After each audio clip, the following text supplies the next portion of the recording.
Hola, soc Jordi Perales, delegat d'UGT d'Educació Pública a les comarques gironines i avui us presento un vídeo sobre l'aplicatiu del concurs de trasllats. Som-hi? El primer que heu de fer és adreçar-vos a la web del departament i entrar en l'enllaç que s'indica. Aquí dintre, accediu a la pestanya Presenta sol·licitud i quan s'us posa en vermell, hi entreu. Us identifiqueu amb les credencials que cregueu oportunes, certificat digital o contrasenya d'Atri, i us apareix ja totes les opcions en les que podeu participar depenent dels cossos docents als que pertanyeu. Un cop hagueu seleccionat el cos docent des del que participeu, heu d'emplenar totes aquestes pantalles que ara venen.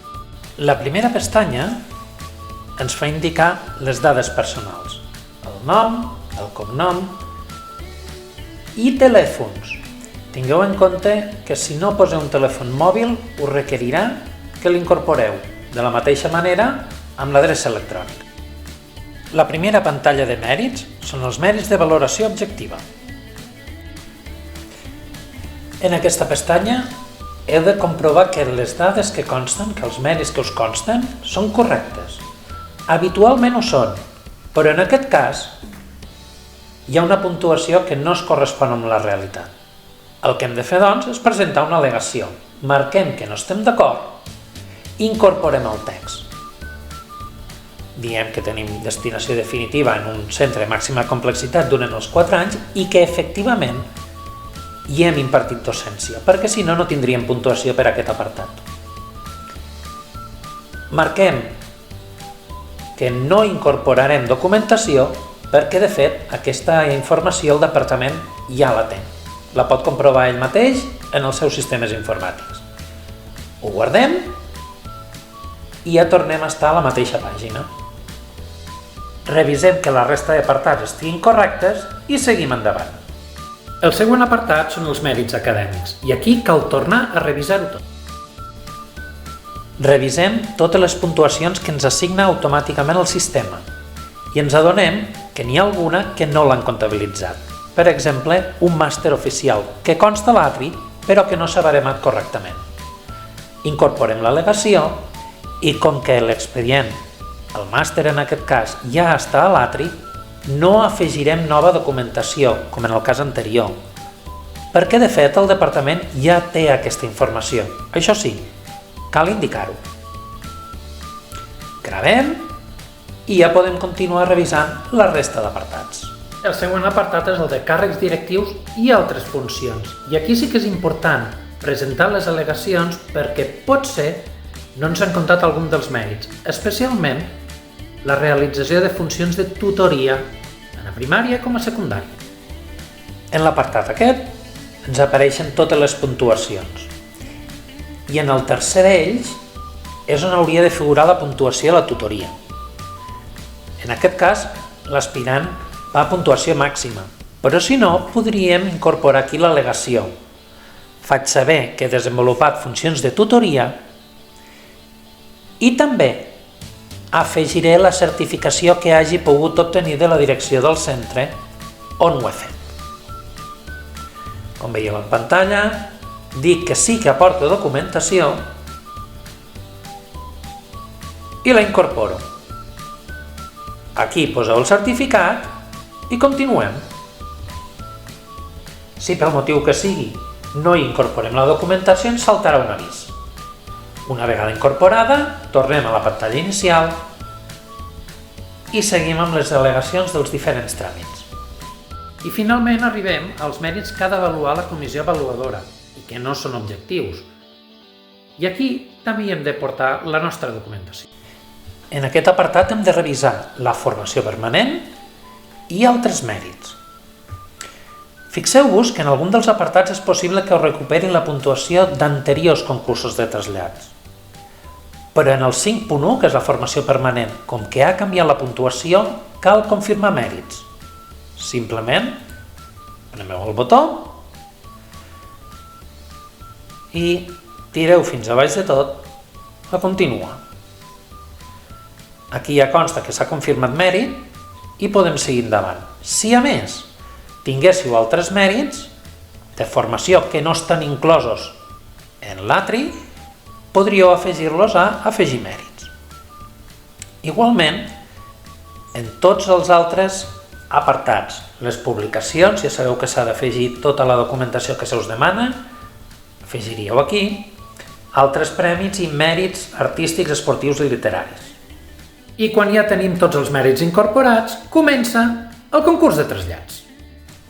Abans de demanar qualsevol sol·licitud, hem de marcar per quina fase del concurs de trasllats participem. Si tenim dret preferent al centre de l'última destinació definitiva o si tenim dret preferent a municipi o zona. Aquest dret s'obté bàsicament per supressió de places. La immensa majoria dels docents no hi optem.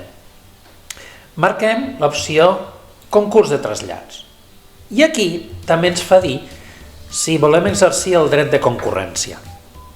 Quan s'aplica el dret de concurrència? Quan dos docents volen marxar junts en un centre de la mateixa província de destinació. Per exemple, personal que vulgui anar a una altra comunitat autònoma, que puguin ser parella i que diguin no, volem marxar els dos. Si no marxem els dos, no marxa ningú. La sol·licitud es gestiona de manera individual, però la puntuació acaba sent la puntuació mínima de cadascun dels concurrents. Si els dos obtenen destinació, els dos se'n van. Si no n'obté un, l'altre tampoc no obté. En el cas nostre, marquem que no volem dret de concurrència i seguim. En el següent apartat, hem de marcar quines especialitats volem demanar, sempre i quan en tinguem més d'una. En el cas de secundària només són vàlides les especialitats obtingudes per oposició. En el cas de primària són vàlides les obtingudes per oposició i per titulació, sempre i quan s'hagi obtingut una primera destinació definitiva de la mateixa especialitat per la qual es va fer l'oposició. Marquem, doncs, en aquest cas només n'hi ha una, i continuem. I ara ja sí, per fi, és quan demanem els centres que ens interessen. Ja estem per fi a la pantalla de sol·licitud de destinacions. El primer que hem de fer és marcar si demanem municipi o centre. La primera opció serà un centre. Busquem amb la lupa i ens n'anem cap al sud, cap al Canà. Després entendreu per què. Seleccionem l'institut que volem, l'especialitat, aquí ens apareixeran només aquelles que havíem habilitat anteriorment, i ja la tenim introduïda.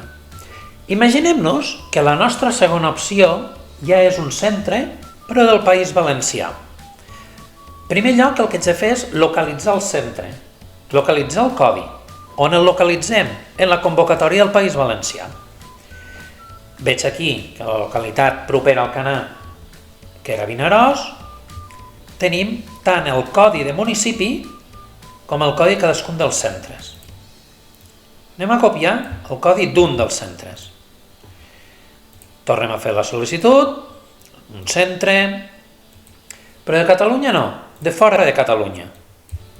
Incorporem el codi i el desem.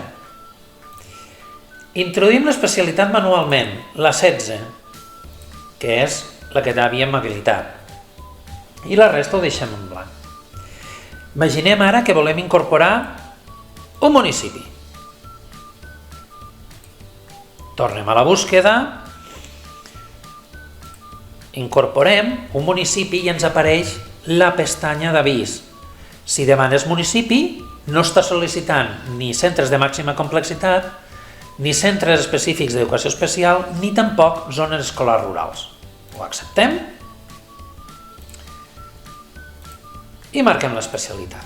I així podem anar demanant totes les que ens vinguin de gust.